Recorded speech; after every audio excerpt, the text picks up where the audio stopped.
Doing. Today we are going to be doing midterm review for statistics and probability of physical science. I'm going to be doing 2 weeks at a time, unless one of the weeks is very heavy. I mean like 2 lectures at a time, unless one of the lectures are very uh, material heavy, then I'll split it into the videos. But for now, we're going to do 2 lectures at a time. So this is lecture 1 and 2 for first week. This is the first lecture, and it talks about the types of data. You really don't need to. So I've summarized a lot of things because I'm only gonna teach you what you really need to know for the midterm. So for this part, univariate, bivariate, and multivariate data is basically just saying one variable, two variables, and more than two. So three plus, I guess. So it's going to be 3 plus variables. And what I mean by variables is, let's say we're talking about like height and weight. Okay, and then let's say like height, weight, and age plus like whatever. Weight, age, IQ, whatever it is, okay? There's two types of data. There is data with numbers and there's data with words. The data with numbers are numerical data, and the data with words are categorical data. Now you're like, oh, what's data with words? You can think about, okay, let's go with numbers first. Data with numbers is, like we said earlier, measuring height. There's continuous data and there's discrete data. When you measure height or length here, they say, or weight, it's data that is very accurate, or you can go as accurate as you want. So let's say you go from like 1 meter to 2 meter, and you can get all the values in between, right? And so your data can be like continuous or whatever it looks like. Like at every given point, you can have something. However, for discrete data, it's things that you can count. So you can think this as data. If you've done discrete, it's data within like real numbers, which is any number on the graph. You know. Now probability, you can have negative numbers, so it's probably be 0 or more, because length, you can have negative length, so it's 0 or more, 0 plus. Discrete data, however, is just things you can count. How many people, how many sheep. Here they say how many fish caught by a fisherman. Like you can't have half a fish, you can't have half a person. So that's basically discrete. It's basically data within, it's not n, oh actually it is n, which is natural numbers, aka between 0, 1, 2, but nothing in between these. It's just from 0, 1, 2, 3, 4. Categorical data, you have two types, or ordinal, however you fucking say that word, and non-ordinal. The difference between these two is basically data you can organize and data you can't organize. For example, alphabets, you have A, B, C, so on. It's things you can organize. Non-ordinal is just basically things you can't organize, or things you can't organize are words-wise. Let's say names, right? You can't do names. I believe one of the examples was gender. You can't do that either. Like you can't really say, oh, it's female then male, and you can't say it's male then female. Like there's no order to it. So that's basically the data you need to know. For skewed, what that means is where your data goes. So the way I like to think about it is, if it's left skewed, that means most of the data is to the right. And if it's right skewed, that means most of the data is to the left. So this is talking about histograms. So for left skewed, all the data would be here, and then it will skew to the right. Oh wait, no, all the data to the right, so it's the opposite. Oops. So So when it's left skewed, all the data is to the right, and when it's right skewed, all the data is to the left. That's basically how I like to think about it. Symmetric is basically data that if you take the midpoint and you flip it, it looks exactly the same. Like imagine this, if I take this midpoint and I mirror it, like it will look the same. That's basically symmetric. I believe one of the examples was also like this. Like if I take this midpoint and I flip this, it looks the same. A particular symmetric type sample is bell-shaped, which is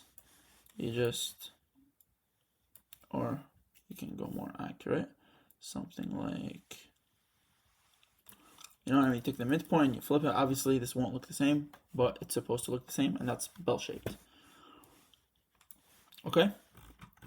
Now we're going to go into leaves, stem and leaf plots, how you do them. Consider the following sample data of English Scholarships Aptitude Test.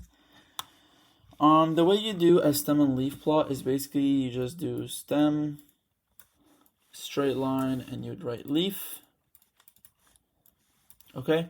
And now, in your leaf, you can only have one digit. You can have more than one digit. In your stem, however, you can choose which digit you want to put in. So, let's say you have, obviously this is the data you have. If you were to only put this as your stem, right, and then you put this as your leaf, then you kind of miss out on these, and these are very important. So how about instead, what we'll do is we'll put this as the stem, and remember how the leaf can only have one digit, then we'll put this as the leaf. You can't put like this as the leaf. You have to put the one right after it, unless you're using. So let's say here we have, thing is you have to first put it in order, so you can't just write it out. So you see the lowest one we have is a 491, so I could have 4, and then here would be 9, and then whatever is after just disappears. Okay, so this is done. 581, 594, 522. So the next one would be 5, and then here would be a 2, and so on. You'd fill out the table. Everything after the leaf gets truncated. You don't have to have a single leaf. You can have a 2-leaf, 3 leaves, 4 leaves. I'm going to show an example here. So what they mean by LU and SU is basically stem unit and leaf unit. So let me give you a number, for example, 764.23. Your leaf's unit, let's say you're using this as your stem and you're using this as your leaf. Your stem is going to be the 100th. It's basically the position of the number. And your leaf unit is going to be the 10th, right? So this would be hundreds, tenths, ones. This is going to be your 0.01, and this is going to be your 0.01, like this. This is 0.1, 0.01. So for 2-leaf, what you do, assuming we're going to use the same data, what you want to do is basically take your number and split it in half. So not the number itself. So since your stem, you're doing the hundreds position, you'll have to split your hundreds positions into 2. So let's say this is your 400, right? Usually, since we wrote here the 100, we just write 4. And because this is the hundreds here, you'd assume this is 400. So what would happen is, when you want to have a 2-leaf, you would write your 4 twice, because it would go from 0 to 49, and then from 50 to, well, I guess 99. That's how it would go. And then you'd go from 100 to 149, and then 150 to 199, and then 200, and then so on. So basically that's what goes on. So now, do you have any numbers that is between 400 and 449? Okay, so you look up here. I don't see any except this one that's 491. So this one will stay empty, but this one will have your 9. And then again, you'll have 5, 5, and then so on. You'll repeat the process until you fill it all out. And that's about it. The increment of step and leaf plot is the distance from one line to the next. So what it's telling you is basically the distance between this to this, which we know is 50. Now the way you calculate this, and I believe they sum it up with basically increment, INCR, equals the number of leaf units divided by the stem unit. So let's say your stem unit is 100, and your leaf plot is the distance from one line to the next. So you know how we have 2 leaves at each? So I know you guys see it as 2 stems, but this is technically the same stems because you have multiple leaves for the same hundreds position. And so what would happen is you'll have your leaf, number of leaves, well, not leaf unit, number of leaves. Ooh. Or is it, oops, I think it's the other way. Might have messed that up. Okay, so it would be your stem unit divided by, oh no, my shit is glitching, your number of leaves. So if this is a 2 leaf and the unit is 100, we would have 100 divided by 2, which is 50. And remember, we increment by 50 each time. And so that's how you know how much you increment by. Now, usually you don't need to do the math. You just look at it and be like, oh, this is it. But if it's more complicated, just how many leaves you have, and then what's your stem unit, and then just divide the two. Density function. So a lot of people kind of have the idea of what a density function is, but they don't know like what it actually represents. So the function itself, imagine we have a density function that looks like, oops, I ran out of mouse space. Let's say we have a density function that looks like this. Okay, what does this represent? At any given point, or between any two given points, it will tell you how many x's out of that position. So if this, so remember how earlier we did the stem and leaf. Let's say we have like 4, 4, 5, 5, and then you have points that look like this. Okay, imagine these are like plot points. I'm just trying to speed the process up here instead of just write out numbers. Okay, so you see how the shape of this goes something like that? The line is more to the right, the more data there is at that certain point. So that's basically this section flipped over. So you see, if I take this, can I flip it over somehow? I don't think I'm allowed to. But just imagine this flipped all the way around, and this is what it looks. So for a density function, it tells you how dense it is at a certain point. So at this point, because it's very high, it will tell you there's a lot of points at this position. So the way this graph represents is all your points and how dense it is at a single point. And so that's why it's called a density function. It's how dense it is, how dense the x values are. That's what it represents. So now, since you know how many x's are, since this function tells you all the points and how dense it is at certain places, you can find the probability of you landing at a certain position if you integrate between 2 points. Okay, so if I integrate between point A and B, because this function tells me how many x's I get at a certain point, if I integrate between them, it will tell me the probability I land here. Okay, and so that's basically all there is for a density function. So here f of x is used to describe, at least approximate, the population or process distribution of a continuous variable x. So yeah, like you see, my English is not the best, so when I read this, I didn't really understand it. That's why I went to too much detail and tried to get it. So basically what this is trying to say is that around the continuous variable x, which is right here, right? Just not negative. What it tells you is obviously how dense it is. What are the likely that there's an x at a certain position. The graph of f of x is called the density curve, aka how dense x is. The following properties must be satisfied. F of x has to be more than 0 because we don't have negative numbers. And why do we not have negative numbers? The reason we don't is, remember how I told you this function gives you how dense x is? You can't have negative density. Like if there is no x's, then that will just be at 0. You won't have negative x's. You'll just be like, let's say there's 100 x's, okay? And then here there's 1 x, here there's like let's say 20, and then here there's 50 x's, like, between like these portions. I'm just estimating here, okay? And then here there's another like 10, and then here there's like 5, and then here there's 1. You'll never have, like, you'll either have a certain amount of x's at a certain position, or you'll have 0. You'll never have negative amount of x's. That's why it can't be 0. It can be negative. The total area under the density curve is 1. So like I said, basically when you integrate, 1 represents 100%. So if you calculate from the beginning all the way to the end, it will tell you basically 100%. And that's what 1 represents. So when you integrate between any two given points, it will give you the probability of how many, the chances you land there. That's basically what it tells you.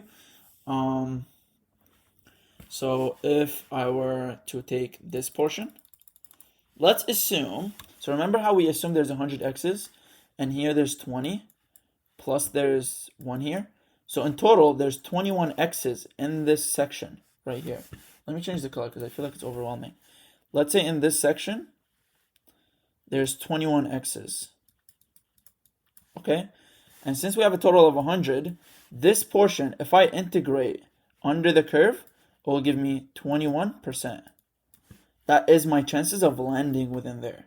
So if I tell you, hey, you have 100 balls and this is your function, what are the chances out of the 100 balls you pick 21? Well, actually, that's a horribly worded question. Oh well, you get the point though. I hope you get the point. Okay, so for any two numbers, A and B, with A less than B, the proportion of x values between A and B is... So that's what I was saying earlier. Here, let me get rid of all this gibberish. So what they're basically telling you for this statement right here is if you have a function that looks something like that, and you have 2 points, A and B, if A is less than B and you integrate between A and B of the function, then you will get, like we said, the probability of you landing there. So the percentage. And if you want, you don't have to think about it as the probability of you landing there. You can always also think about it as what is the percentage this area takes up of the whole graph. So if this is my graph, let's make it like a constant, okay, and I take the middle and I cover this, and you integrate this area, this is going to be 50%. That is just 50% of my graph. That is the same thing as saying your probability, because since that is 50% of it, it's the same as saying the probability of me being there is like 50%, because, well, that's 50% of the graph. Okay, so you can also think about it. I mean, it does say proportion is the area under the density curve above the interval. Okay, whatever. There's no area under the density curve above a single value. Well, obviously, like if I choose a point A here, and I tell you, well, what's the area under the curve? There's not going to be anything. The area under the curve has to be between 2 points. Okay? A continuous variable x is said to have a uniform distribution if the density function is given by this. So this is basically the example I was just going over earlier, is if you have something constant like this. Basically what it's saying it's from point A to point B is where x appears, and anything outside is 0. Anything outside these 2 points is 0. And that what tells you that it's a uniform distribution. That means it doesn't change. It doesn't like increase gradually like this. Okay? Now, the one thing you need to know about this, that a lot of people for some reason doesn't catch, is this is a function. So f of x equals 1 over b minus a. Oops. So if I tell you to graph this, what you can do, let's say, well, we do have a question here. Let's do this question. The corresponding density curve has a constant height over the interval from A to B. Oceanside, you basically can ignore all this. If you want to read it, go ahead. But it basically tells you that since it says constant height, that means constant height, and then it says the amount of water temperature raised has a uniform distribution. That's how you know it's just flat on the interval from 10 to 20 Celsius. So let's do that right here. From 10 to 25. And so how do you know where the height is? Remember, this is a function. So if you plug in 25 minus 10, which you'll get 1 over 15, that is your height. Remember, your f of x is your y, right? Just basic function. So don't forget your basic math. It still applies here. So that is your y, which is your height. So that's how you graph these. Okay? And that is the first week of stats. The rest of the weeks will have a lot more material to cover. But density function is very important, so make sure you're comfortable with it. Bye.